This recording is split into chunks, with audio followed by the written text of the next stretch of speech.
ہمارے پاس ایسی کتنی نیکیاں ہیں جو فقط میں جانوں اور میرا رب جانے. ہم نے تو ہر بات دوسروں کو بتائی ہے. وہ پہلے کہتے تھے نا نیکی کر دریا میں ڈال، وہ آج کل نیکی کر فیس بک پہ ڈال. ہر چیز ڈالنی ہے، ہر چیز بتانی ہے. کتنے حج کیے، کتنے عمرے کیے. ہمارا تو بس نہیں چلتا، ہم طواف کے چکر بھی گنوائے لوگوں کو کہ اتنے چکر بھی کر کے آیا ہوں. جناب تہجد پڑھتا ہوں تو روزے رکھتا ہوں. ہم اگر کرتے ہیں تو بتائیں تو نا. کیوں دل میں یہ شوق پیدا ہوتا ہے کہ میرا نام پتا چلے، میری نیکی پتا چلے. بندہ کسی کی ہیلپ کرے، کسی کی مدد کرے، اس کو پتا بھی نہ چلے کہ میری ہیلپ کس نے کی ہے. اب تو جناب برابر میں کھڑے ہو کے سیلفی جب تک بیچارہ وہ غریب نہ کھنچوائے، اس کے ہاتھ میں بورا دیں گے، اس کے ہاتھ میں سلائی مشین دیں گے، چیک دیں گے، پتا چلے اس کی غربت کا کہ میں نے دیے اس کو پیسے. کیوں یہ کیوں شوق ہے ہمیں؟ اپنے دل سے پوچھیں. اچھا پھر کسی کی مدد کریں گے تو اس سے ایکسپیکٹ کریں گے کہ میرے لیے دعا کرنا ہے، میرا نام لے کے دعا کرنا، میرے لیے فلاں تم نے. اچھا نکلتا ہے سلام بھی نہیں کرتا. یار میں نے اس کا گھر بنایا تھا، تو گھر اس لیے بنایا تھا کہ روز نکلتے ہوئے آپ کو سلام کرے گا. بات بڑی باریک ہے، اللہ کرے آپ سمجھیں. ایک بار حضرت ام سلمہ رضی اللہ تعالیٰ امی حضور ہے نا، ایک غلام کو بلایا، فرمایا یہ پیسے لو کسی غریب کو دے کر آؤ. اچھا دیکھو اس غریب کو دینا نا، اور اگر وہ دعا کر دے تو دعا نوٹ کر کے آنا.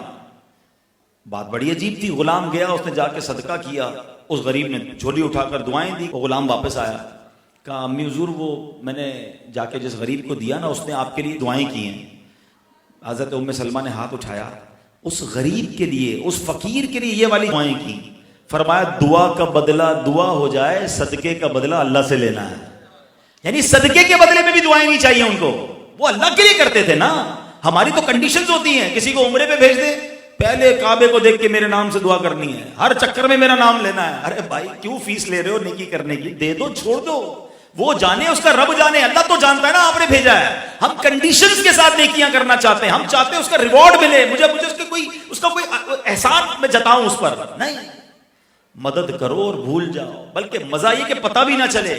اور جو لوگ اتراتے ہیں نا، بلکہ آپ کو میں بتاؤں، احسان جتانا یہ تو اتنا برا عمل ہے کہ قرآن فرماتا ہے یا ایھا الذین آمنوا لا تبطلوا صدقاتکم بالمن والاذی. اے ایمان والو اپنے صدقے باطل نہ کرو. احسان جتا کر اور تکلیف پہنچا کر کسی کی مدد کی ہے، اس میں میرا اور آپ کا کوئی کمال نہیں ہے. ایک بات یاد کر لیں، اگر آج مجھے اور آپ کو اللہ نے دینے والا بنایا ہے نا، تو صرف رب کی مہربانی. ہم سے زیادہ ہوشیار لوگ ہیں، ہم سے زیادہ قابل لوگ ہیں، ہم سے زیادہ نیک لوگ ہیں جو بیچارے بڑے غریب ہیں، اور اللہ نے مجھ جیسے گناہگار کو اتنا نواز دیا.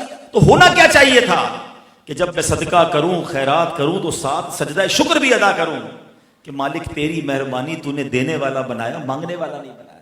ادھر تو دیتے اور اتراتے ہیں. ہاں بھائی یاد ہے نا، 2 پٹی کے چپل پہن کر آیا تھا، میں نے نوکری دلائی تھی، اب کاروبار ہو گیا، موٹر سائیکل بنایا تھا میرے پاس، اب گاڑی میں گھومتا ہے، میرا احسان بھولا تو نہیں؟